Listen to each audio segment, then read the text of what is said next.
Conductor గారు పోలీసులు phone చేయండి. దేని గురించమ్మా? నా ముందు నుంచి నీ దున్నపోతు నన్ను బ్యాడ్గా టచ్ చేస్తున్నాడండి. ఏమయ్యా, చూడడానికి పెద్ద మనిషిలా ఉన్నావు, నీకు సిగ్గుంది అసలు? మనిషివేనా నువ్వు? నేనే తప్పు చేయలేదండి.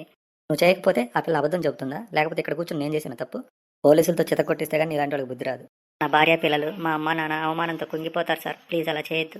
డ్రైవర్ గారు బస్సు నేరుగా పోలీస్ స్టేషన్కి పోనివ్వండి. వీడి కుటుంబాన్ని రోడ్డు మీద పడాలి, అప్పుడు కానీ బుద్ధి రాదు వీడికి. కేరళలో జరిగిన ఇలాంటి ఘటన వల్లే దీపక్ అనే 42 ఏళ్ల వ్యక్తి సూసైడ్ చేసుకుని చనిపోయాడమ్మా. ఆ తర్వాత వీటిని కంట్రోల్ చేయడానికి ఆర్టీసీ నన్ను స్పెషల్ ఆఫీసర్గా నియమించింది. నేను ఆఫీసర్గా ఛార్జ్ తీసుకుంది ఈ రోజే. నేను ఎక్కిన మొదటి బస్సు కూడా ఇదే. ఆఫీసర్గా నేను ఇక్కడ కూర్చుని అబ్జర్వ్ చేసింది, నువ్వే కావాలని అతను వెనక నుంచి టచ్ చేసావు, నిన్న అతని మీద వేసావు. కానీ నేను చెప్పేవి ఈ బస్సులో వాళ్ళే కాదు, మహిళా కమిషన్ కూడా విందు. నువ్వు చెప్పే మాటలే నమ్ముతుంది. అందుకే బస్సు ఎక్కగానే చిన్న కెమెరాని డ్రైవర్ పక్కన బస్సు అంతా కవర్ చేసేలా పెట్టాను. బస్సు నేరుగా పోలీస్ స్టేషన్కే వెళుతుంది. కెమెరాలో రికార్డ్ అయిన వాటి ఆధారంగా తప్పు చేసిన వాళ్ళని లాకప్ ప్లేస్ చిత్త కొడతారు, సరేనా? వామ్మో, కెమెరా ఉందా? అయితే నేను చంపి ఇంకా. ఏంటి ఏం పారిపోయింది అంటే తప్పుతనే చేసిందా? స్పెషల్ ఆఫీసర్ గారు నా ప్రాణాలని, నా కుటుంబం రోడ్డును పడకుండా కాపాడారు. చాలా థ్యాంక్స్ అండి మీకు. మధ్య బస్సుల్లో ఆడాలకే కాదు మగాళ్ళకు కూడా సేఫ్టీ లేకుండా పోతుంది. ఆర్టీసీ ఇప్పటికైనా చిన్న కెమెరా సెటప్ని ఇనిషియేట్ చేస్తే బాగుండు బస్సులో. అవును, అలా చేయడం వల్ల దీపక్ కుటుంబానికి జరిగిన అన్యాయం ఇంకొకరు జరగకుండా చూడొచ్చు.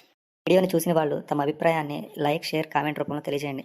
అప్పుడు మన ప్రపోజల్ ఆర్టీసీ దృష్టికి వెళ్తుందేమో చూడాలి.